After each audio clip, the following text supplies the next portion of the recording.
Bonsoir à tous, très heureuse de vous retrouver. Bienvenue dans votre nouveau bulletin météo. Sans plus tarder, place à l'animation satellite. L'équateur météorologique d'Alizé est toujours peu actif et s'éloigne du littoral guyanais, favorisant un temps plutôt sec et ensoleillé sur le pays pour les jours à venir.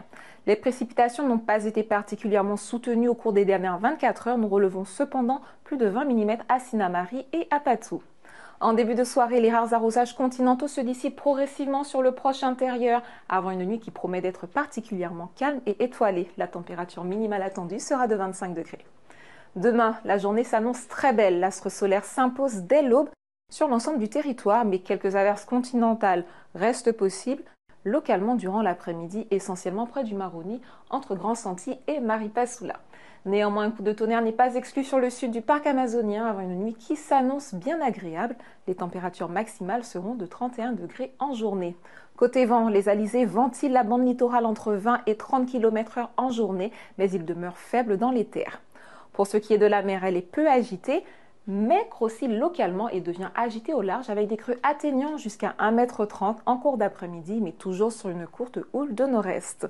Je vous emmène aux îles du Salut où les marées basses auront lieu à 4h23 et 16h43 et les marées hautes à 10h34 pour une hauteur de 2,87 m et 23h09 pour une hauteur de 2,95 m. Demain, le soleil nous donne rendez-vous à 6h23 avant de se coucher à 18h46. Mardi, le temps demeure particulièrement sec et ensoleillé sur l'ensemble de la Guyane, mais quelques rares averses continentales peuvent se former localement sur le proche intérieur en cours d'après-midi. Le vent est encore assez soutenu en journée sur les plages et la mer est peu agitée à agiter au large. Mercredi, le temps s'annonce légèrement plus instable avec des arrosages plus nombreux en cours d'après-midi sur le proche intérieur et le littoral prenant parfois un caractère orageux.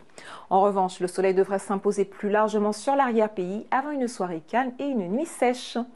Jeudi, après une matinée particulièrement ensoleillée, l'est du pays, notamment près de l'Oyapock, pourrait être concerné par des arrosages plus nombreux et localement orageux, débordant depuis l'Amapa, tandis que la moitié ouest devrait rester plus au sec. Vendredi, les arrosages continentaux sont davantage généralisés dans les terres, néanmoins ils demeurent faibles et éparses et le soleil parvient souvent à s'imposer. Selon les modèles de prévision de la qualité de l'air, demain lundi Satmo devrait être bon sur l'ensemble du territoire. Nous arrivons à la fin de notre bulletin. Demain lundi, ce sont les huleries qui seront à l'honneur. Et avant de se dire au revoir, retrouvons la citation du jour. Les illusions perdues sont des vérités trouvées. C'est ainsi que se termine votre bulletin. Je vous souhaite de passer une très belle soirée sur la première et un bon début de semaine.